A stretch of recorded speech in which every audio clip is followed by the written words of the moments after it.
we got married. We have 3 phenomenal children. We have 6 amazing granddaughters, all girls. And our life was phenomenal until about 15 years in. And then tragedy hit the love of my life. And the dynamic changed. Our life changed. Things started going downhill. It was hard. It was very hard. To have your heart full of joy and to watch that heart go dark after another 20 years. We were married for 36 years. And I finally had to say, I couldn't make her happy, so it's time to make me happy. And I left her, filed for divorce, and moved into a small little apartment. Found it on Craigslist. It said, fully furnished, all you need is bring your clothes. I looked in the rearview mirror and all I had was my clothes. So I was good.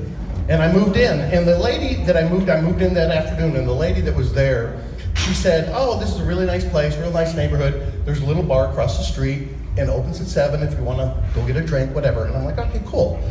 So I end up in my apartment, and I've never been alone in my life. I grew up in a family of 10 in Chicago. I had roommates in college. I had roommates after college. I got married, had kids. So I never been alone. So I was sitting there in my apartment, and I was alone for the first time in my life. So 7 o'clock hit, and I'm getting the fuck out of here. You know, I'm gonna go to the bar across the street.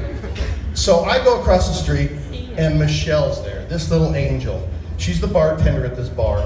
And for whatever reason, nobody showed up at this bar for like 3.5 hours, and we just talked. She was going through some things, I was going through some things. And we became very, very good friends. Actually have her initials tattooed over my heart, because she opened my heart again. She introduced me to people that I know. You guys here, I know so many people here. I met so many people through her, and the people I met through her introduced me to other people, and I have so many friends now. It's amazing. Well, some of these friends, I'd go to these bars, and I was getting close to some of them. It's kind of a young crowd I hang out with, you know, and so I kind of talk and have a good time, and I get close to some of them, and, you know, it was kind of apparent that I might get laid. So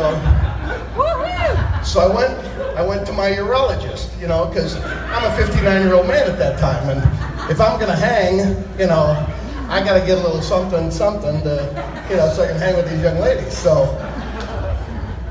I go to my urologist, and boys, hey, if you're gonna pick out urologist, make sure he's not like an offensive or defensive tackle or something. You gotta want a jockey or an offensive guard in basketball. So, but anyway, they perform an exam on you, all right? So he puts on the glove and performs the exam. And he goes, literally, before he pulled the glove off, he goes, you got cancer. I was like, what? He goes, yeah, you got cancer. So I took a biopsy, and I got a 9 out of 10 on the Gleason scale, which is like fatal. You're fucked. So anyway, I'm like, great, what are we gonna do? He goes, well, there's usually a lot of things we can do about prostate cancer, but we're gonna remove yours, it's gotta go now. So I was like, all right. So I went through that. Unfortunately, I had some problems with it. I went septic, they gave me 5 hours to live. 4 surgeries later, 2.5 years later, I'm good, I'm here, it's good, I'm fine. So, thank you. So, when Brand asked me tonight to come here for Decisions You Make, Tuesday this week, one of my very, very, very best friends calls me, hey, I'm in the hospital, so I go up and see him. His back's been bothering him for about 2 years. I ran 2 months. And I said, oh, well, yeah. And so he went to the hospital to see what's going on. And they took x-rays of his back, front and back. And he's got cancer all in his lungs. He's got cancer all in his spine. And they did all these tests. Cancer is throughout his body. And they said this cancer started in your prostate. So the decision I made to leave the girl of my dreams led me to that doctor who found my cancer, and if he didn't, it would have grown and grown and grown, and I would have been in the same position my friend's in this week in the hospital of Hillcrest. I would have never met the friends I have.